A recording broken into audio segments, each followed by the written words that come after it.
Ó, o mundo está em perigo. Nós falamos isso aqui. Tratamos disso, vimos um trecho da entrevista do Celso Amorim, aliás, vejam lá, está no Reconversa. Né? Hoje o Blinken disse a mesma coisa, o mundo está em perigo. E o Irã está dizendo, o mundo está em perigo. E aí ameaçando. O que nós temos aí, vai? O ministro da Defesa iraniano, Mohammad Reza Ashtiani, declarou hoje que o país dele não vai ter qualquer limite na utilização das capacidades de mísseis contra os inimigos, se assim for necessário. Essa ameaça ocorre em meio às retaliações a grupos sunitas depois de um atentado no Irã no começo do ano e as tensões entre Israel e grupos apoiados por Teherã, como o Hezbollah e os Houthis, no contexto da guerra envolvendo os terroristas do Hamas na faixa de Gaza. Ele disse o seguinte: nós somos uma potência de mísseis no mundo. Se eles quiserem ameaçar a República Islâmica do Irã, nós iremos reagir. E essa reação irá definitivamente ser proporcional, dura e decisiva. Bom, que eles são uma potência regional nessa área são.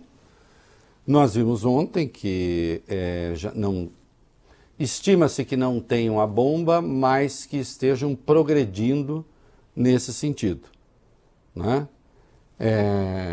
Fizeram um ataque ao Paquistão, assumidamente fizeram um ataque ao Paquistão. No Paquistão, disseram eles, atacando uma base da Mossad, fizeram um ataque na Síria, segundo eles, uma base do ISIS,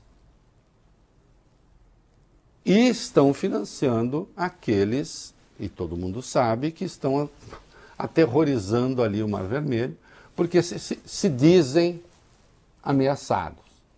Né? E o Paquistão reagiu também a um ataque. Vamos lá, rapidinho. Um dia após acusar o Irã de violar seu espaço aéreo e matar 2 crianças durante um ataque, o Paquistão retirou, nesta quarta, o embaixador do país vizinho. O diplomata iraniano no Paquistão, que atualmente está visitando o país natal, também não será autorizado a voltar à embaixada do Irã em Islamabad, segundo anunciou o Ministério Paquistanês de Assuntos Exteriores. O governo paquistanês chamou o ataque de violação e prometeu sérias consequências. Na última segunda, a Guarda Revolucionária do Irã também bombardeou grupos rebeldes no Iraque e na Síria. As coisas estão se complicando, né? Saiu uma matéria na BBC, com entrevistas em Israel, mais uma evidência, e isso não torna Israel responsável pelo ataque terrorista, o ataque terrorista quem praticou foi o Hamas, mas sim demonstrando mais uma vez, me parece, mais uma evidência de negligência do governo de Benjamin Netanyahu. Do que é que eu estou falando? Vai.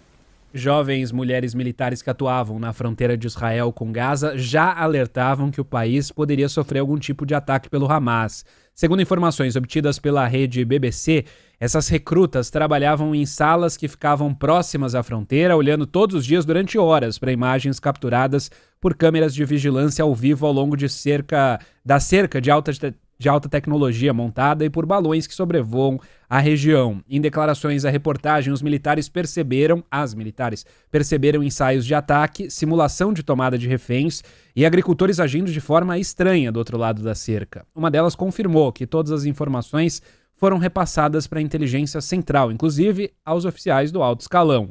A BBC também teve acesso a mensagens de WhatsApp trocadas entre elas nos meses que antecederam o ataque, que falavam sobre incidentes na fronteira. Para algumas delas, o assunto virou uma piada sinistra. Quem estaria de plantão quando o inevitável ataque acontecesse?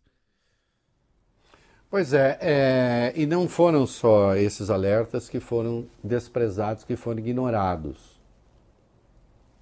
Uma pessoa que, aliás, estava hoje no Fórum Mundial de Davos, né? O Thomas Friedman, que estava lá com o secretário de Estado dos Estados Unidos, né?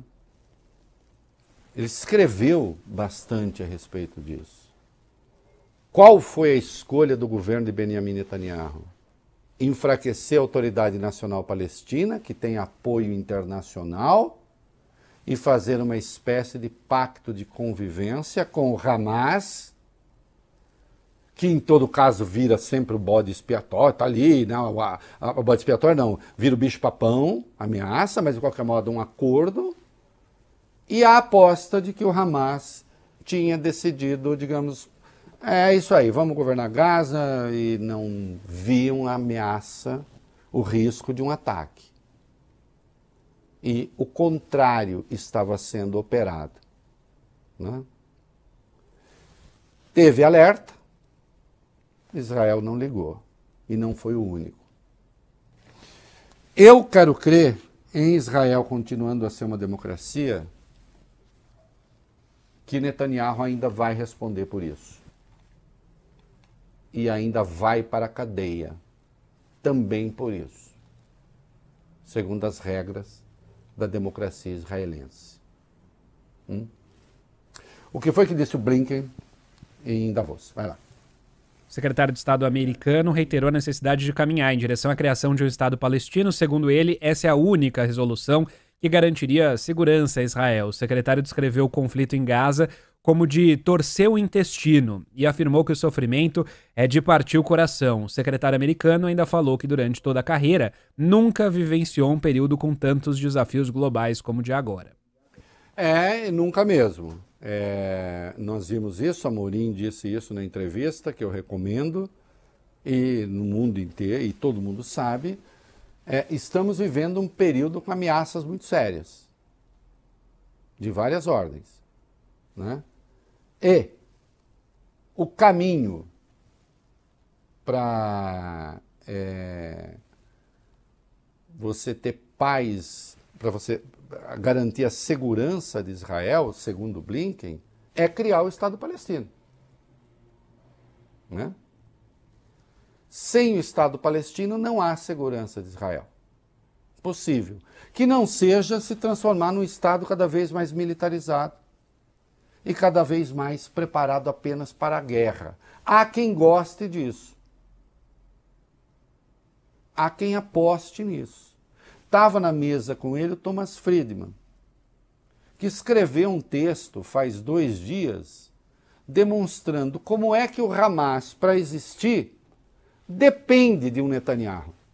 É preciso ter um Netanyahu lá para que o Hamas se justifique. Porque enquanto o Netanyahu estiver lá, não há possibilidade de haver 2 estados. Enquanto Netanyahu estiver lá, a Autoridade Nacional Palestina continuará a ser desmoralizada porque ele continuará a promover assentamentos ilegais na Cisjordânia. E ele fortaleceu o Hamas na prática porque ele sabe que o mundo não aceita a liderança do Hamas, porque não quer negociar com um grupo terrorista. São os litigantes que se abraçam e se justificam. Não é? E novo ataque israelense à faixa de Gaza, novos ataques, mataram combatentes palestinos e acredito que é Bilal Nofal, é isso? Isso. Segundo o comunicado, seria o responsável por interrogar supostos espiões no enclave. Então continua a guerra, ainda que num ritmo um pouco menos acelerado. Agora, de qualquer modo, é importante que você saiba disso e que você tenha isso com clareza.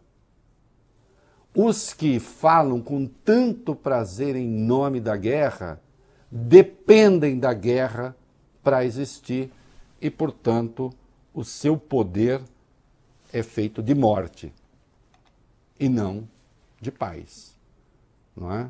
E assim tem sido, infelizmente, só que agora o mundo está correndo risco, é bom não perder isso de vista.